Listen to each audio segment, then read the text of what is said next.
Welcome to our introductory course on the basics of electricity. I'm Joe Scacera. The topics in the course to be discussed are voltage, amperage, ohms, watts, the differences between AC and DC electricity, what is power factor, harmonics, Ohm's law, single and three-phase power. Voltage is the energy within your electrical system waiting to be used. It's how you measure the amount of electricity that is present within an electrical circuit.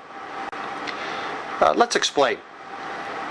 The utility sends electrical energy or voltage to your home. It then goes through a meter, and that's how the utility company measures the amount of electricity that you're using in your home. And then it enters into your house, into your main panel. Voltage, energy, or potential, and they all mean the same thing, is waiting to be used through the wiring in your home, and it connects to the plugs in all the different areas in your home.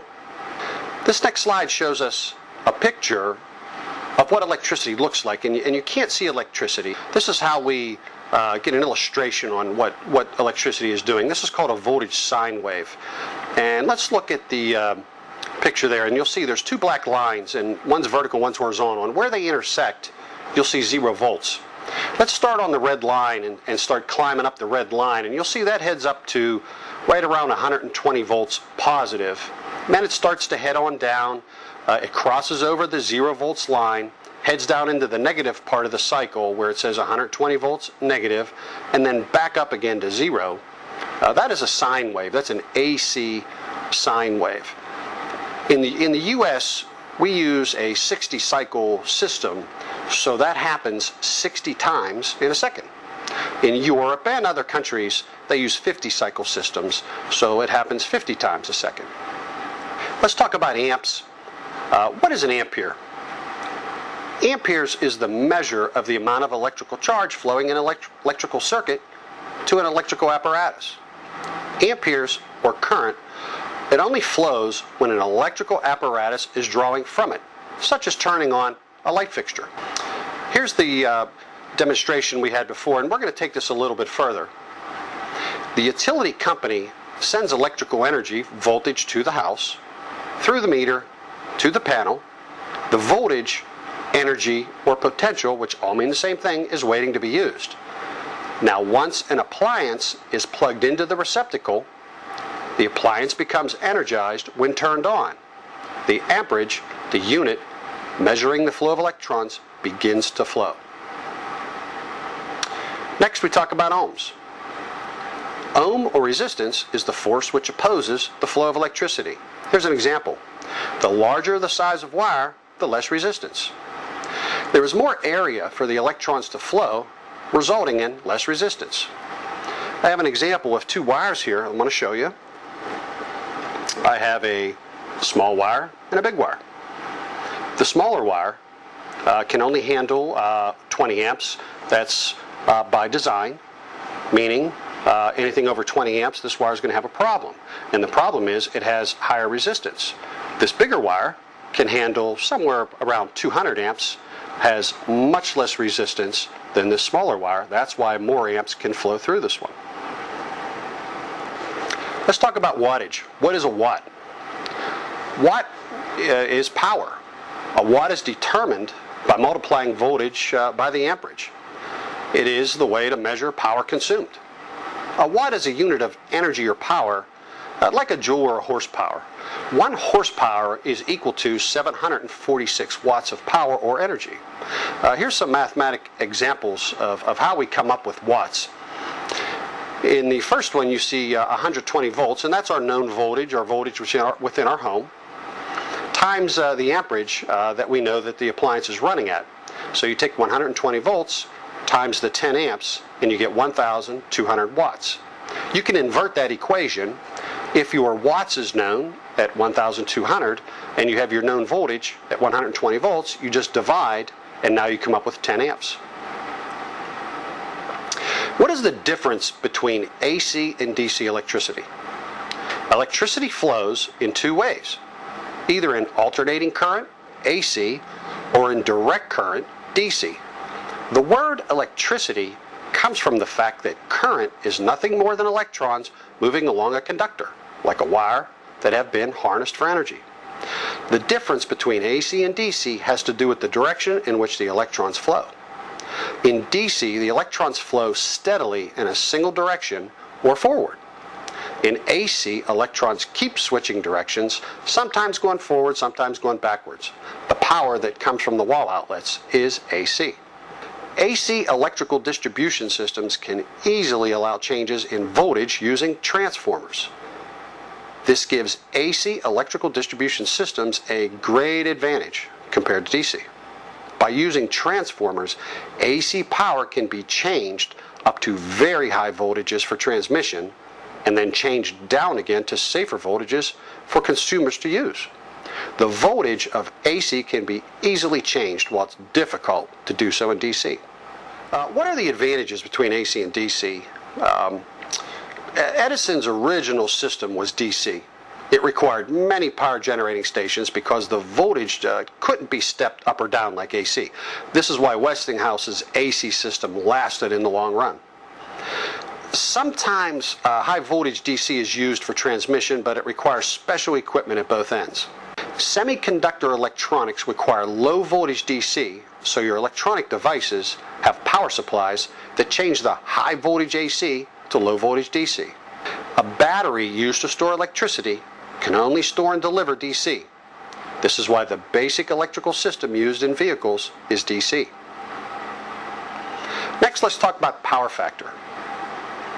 In layman's terms, it is a measurement of how efficiently the end user is using the power being delivered to the customer. Apparent power is the measurement of the voltage and the current in an inductive or capacitive circuit, which are then multiplied together to obtain the apparent power. This is the power supplied to the circuit by the utility, but is not the power consumed by the user or circuit, which is true power. True power is the measurement of the power consumed by the user. The utility supplies power to a facility. The facility uses most of that power to run the facility. Some of that power is wasted due to inefficiencies. The utility power at the meter is considered to be 100% of the apparent power supplied, or at a value of 1.0. In a facility's electrical distribution system, a load with a low power factor draws more current than a similar load with a high power factor. Low power factor creates the need for larger equipment and wire to handle the higher currents. Electrical utilities will usually charge a higher cost to industrial commercial customers where there is a low power factor. Utilizing all of the power from the utility would return a power factor of 1.0 or 100%, which is unrealistic. 0.91 or higher is considered a good power factor. Below 0.91 is considered a low power factor and generally will be given a penalty by the utility company. Let's talk about harmonics. Harmonics are electric voltages and currents that appear on the electric power system as a result of certain kinds of electric loads. Examples of electric equipment that can cause harmonic problems are electronic ballast for light fixtures, variable frequency drives for motors, and computer power supplies. The presence of harmonics in your electrical system, it distorts the AC voltage waveform from a simple sinusoidal to a complex waveform. Sinusoidal wave is a smooth waveform. Harmonic distortion can be generated by a load and fed back into the electrical distribution system, causing power problems to other equipment on the circuit. Let's look at this example here. This is a good sine wave, and you can see how smooth that is, and the word we use for that is sinusoidal. Nice and smooth, there's no choppiness to it at all. Here, in this example, this is a distorted wave sine. Notice the difference. Look how distorted that waveform is, and that's not a good thing. That's what we call distortions in the electrical system. Some of the effects of harmonics are overheating of phase conductors and neutral conductors. Overheating of electrical loads like motors and transformers, etc. Over voltage conditions for sensitive electronic devices. overcurrent conditions of the neutral conductors, dangerous voltages and current potentials on the grounding system. One major footnote: most electrical components are engineered to eliminate harmonics and are no longer a major problem. Here's some equations that we use in the electrical industry. This first one is Ohm's law. And what I'd like to show you there, if you look at the pie chart, you'll see E, which represents volts, I, which represents current, and R, which represents resistance. And if you look at the mathematical equations below it, you can see how they all relate to each other. If you want to find current, current equals E divided by R, volts divided by resistance. Again, invert that to the next equation. If you want to find resistance, resistance equals E, which is volts, divided by I, which is current. If you want to find your voltage, which is E, that's equal to I times R, current times resistance. Next, we're looking at the power wheel, which is basically Ohm's law, but taken a little bit further. And let's look inside of the power wheel on the inside, and you'll see W, which is watts, and we talked about that. To the right, you'll see I, which is current. Bottom left is E, which is volts. Bottom right is R, which is resistance or ohms. Let's go up to the left-hand part of the pie there, and you'll see watts. Let's look at that first equation on the left there. You'll see E times I, which is voltage times current. That equals watts. Let's go to the right-hand side, and you'll see current or amps. And let's take one equation over there. You'll see watts divided by volts equals current. Go down to the left-hand side, and you'll see E for volts. And let's look at the equation on the left-hand bottom there, which is watts divided by I, which is current, equals volts. And on the right-hand side, you'll see E, which is volts, divided by I, which is current, which gives you resistance. They're all related together mathematically. Now let's talk about how electricity is distributed to your house. Let's start at the power plant, and that's where electricity is generated. Electricity is then transferred long distances at high voltages, and when we work with high voltages, we now have lower amperages. The transformer on the pole steps it down to a lower voltage to a single-phase system. It enters your house through your electric meter and into your panel box. Let's talk about a single-phase system. Single-phase systems consist of 3 wires. 2 of the wires are energized at 120 volts each. 1 wire is a neutral, which completes a circuit to ground. How electricity is distributed to commercial and industrial buildings. Again, a power plant generates electricity. Electricity is transferred through high voltage lines with low amps. It enters your facility usually through an oil transformer, and these are very big transformers, very large. The oil is used to cool the transformer. That steps the voltage down to a more manageable and safer voltage. And again, remember, it raises the amps since the voltage goes down. Electricity is then sent to the electrical distribution or switchgear in your building. Now let's talk about 3-phase electric power.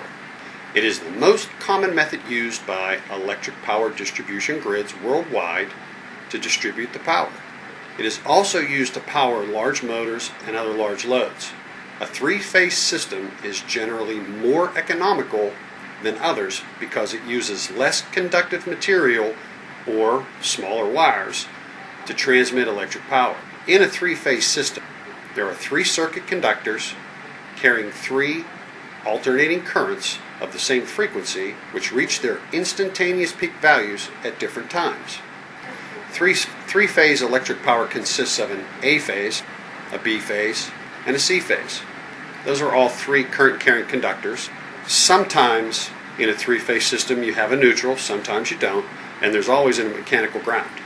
Now let's look at 3-phase electric power, and what you see here is a sine wave, something we saw this earlier in the demonstration, but now we're going to look at it for 3-phase. And the first one you see there is the A phase, the black line. We also call that L1. Now let's bring in phase 2, L2 or B phase, and you see the red line. It's about a third off of the A line. Now let's bring in the C line. It's blue, C or L3, and that's your third phase. Notice the delay between the phases.